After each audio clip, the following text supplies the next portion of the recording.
क्या आप जैसा बनना चाहते हैं वैसा नहीं बन पा रहे हैं, या जो आप चाहते हैं अगर वो नहीं हो रहा है तो आज की ये कहानी आपके लिए है।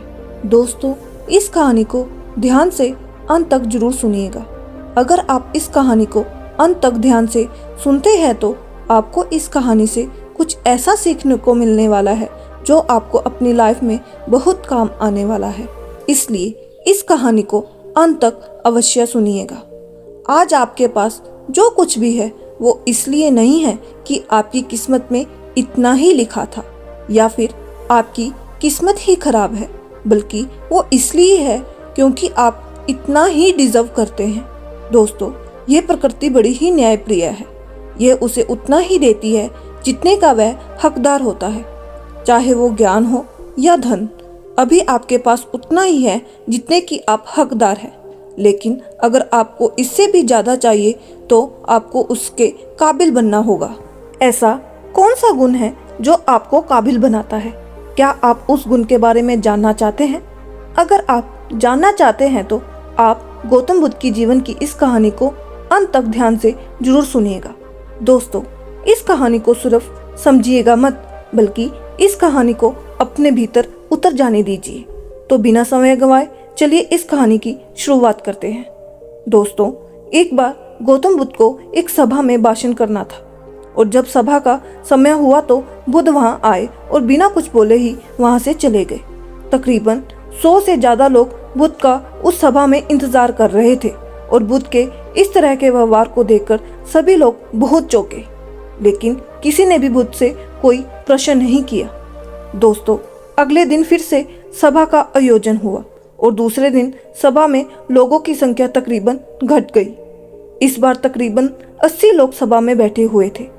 बुद्ध सभा में आए, लेकिन इस बार भी बुद्ध ने वही किया, यानी बुद्ध इस बार भी आए और बिना कुछ बोले ही वहां से चले गए।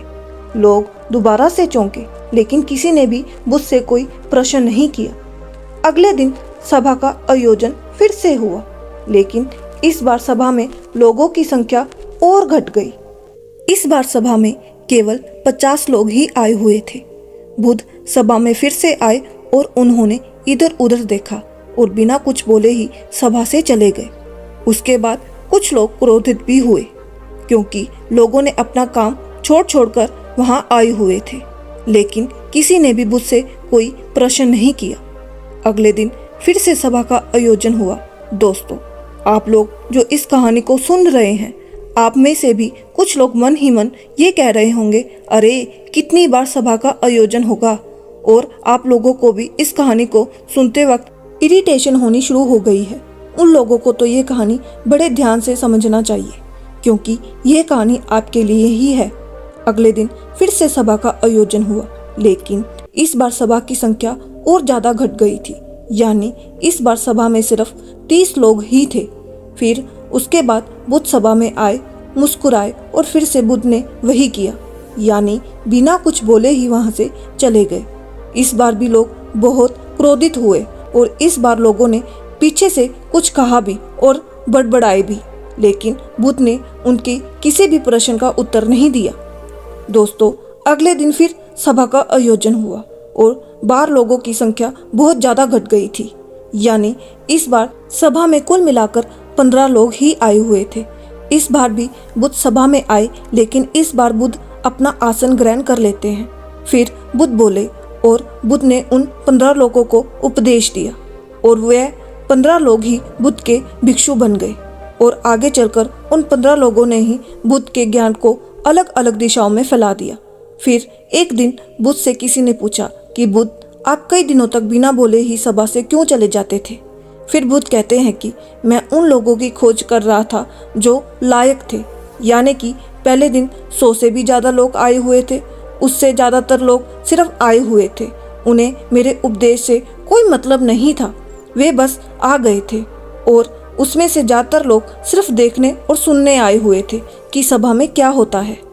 वह मेरे काम के लोग नहीं थे, क्योंकि वह लोग मेरे ज्ञान को औरों तक नहीं पहुंचा सकते थे। मुझे तो उन लोगों की खोज थी जो मेरे ज्ञान को जन जन तक पहुंचा सके।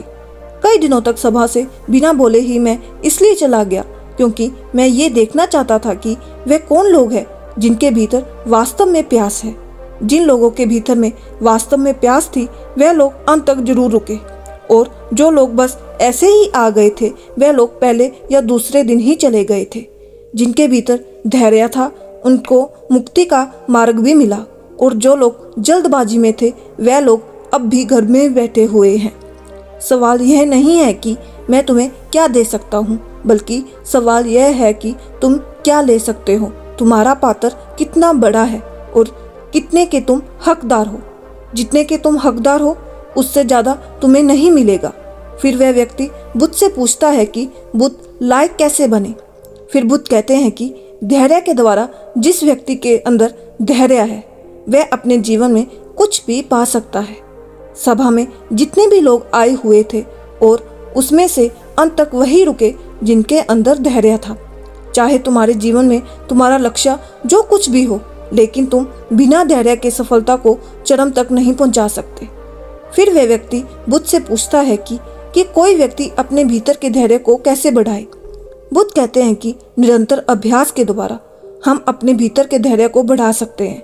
जैसे कोई व्यक्ति जब ध्यान करना शुरू कर देता है तो उसका मन उसके सामने कई सारे अड़चने लाता है, लेकिन उसका धैर्य उसे एक दिन उसके लक्ष्य तक जरूर पहुंचा देता है। फिर वह व्यक्ति बुद्ध से कहता है कि मैं समझ गया बुद्ध, मैं समझ गया। यानी मुझे धैर्य के साथ निरंतर अभ्यास करने की आवश्यकता है। दोस्तों, अब आपको समझ आ गया है कि आपके पास वो क्यों नहीं है जो आप पाना चाहते हैं, क्योंकि आप उसके लायक नहीं हैं। आप लायक तभी बनेंगे जब आप अपने भीतर धैर्य को बढ़ाएंगे। और धैर्य कैसे बढ़ेगा? धैर्य बढ़ेगा निरंतर अभ्यास के द्वारा। और अभ्यास कौन करेगा? अभ्यास करेंगे आप। तो फिर करते क्यों नहीं? दोस्तों, खुद से ईमानदारी के साथ एक प्रश्न जरूर पूछिए कि जो आप भविष्य में बनना चाहते हैं उसके लिए क्या आप धैर्य के साथ कर्म कर रहे हैं? दोस्तों, अगर उसका उत्तर नहीं है तो अपनी असफलता के लिए जिम्मेवार आप खुद होंगे। तो दोस्तों, आज की ये गौतम बुद्ध की कहानी आपको पसंद आई होगी। तो मिलते हैं अगली कहानी में। शुभ प्रभात।